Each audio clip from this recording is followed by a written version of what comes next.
बिस्मिल्लाहिर्रहमानिर्रहीम। आज हम दो मसले पढ़ाएंगे। पहला मसला ये है ज़बरदस्ती निकाह करना। दूसरा मसला ये है निकाह पर निकाह करना।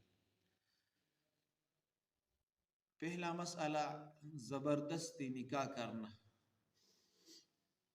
शरीयत ने निकाह के लिए लड़के या लड़की की रजामंदी को ज़रूरी करार दिया है।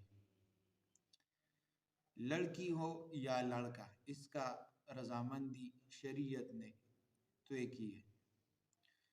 अगर वली या कोई और अपनी तरफ से बग़ैर इजाज़त के इनका निकाह कर दे तो ये इनकी इजाज़त और रजामंदी पर मौकूफ़ रहेगा, यानी इसकी रजामंदी इसमें शर्त है। जब तक वो राज़ी न होंगे निकाह मुनाकिद न होगा। जब वो राज़ी हो जाएगा तो इसका निकाह मुनाकिद होगा, अगर वो राज़ी नहीं है तो मुनाकिद नहीं होगा। दूसरा मसला ये है निकाह पर निकाह करना।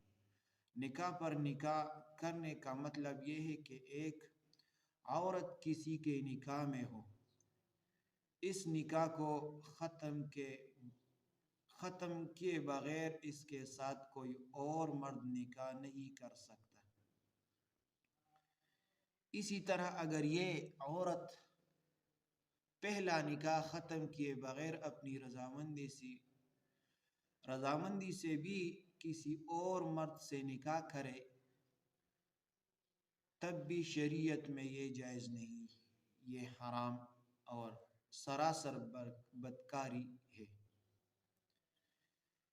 किसी के मनकूहा से निकाह करके अपने पास रखने से हरगिज़ हलाल न होगी, इसको जायज़ समझना कुफ्र है। बाज़ शादीशुदा लोग एहतियातन अपने निकाह की तजदीद करा लेते हैं। मकसद ये होता है कि अगर किसी मौका पर नादानिस्ता तौर पर कोई ऐसा कलमा या काम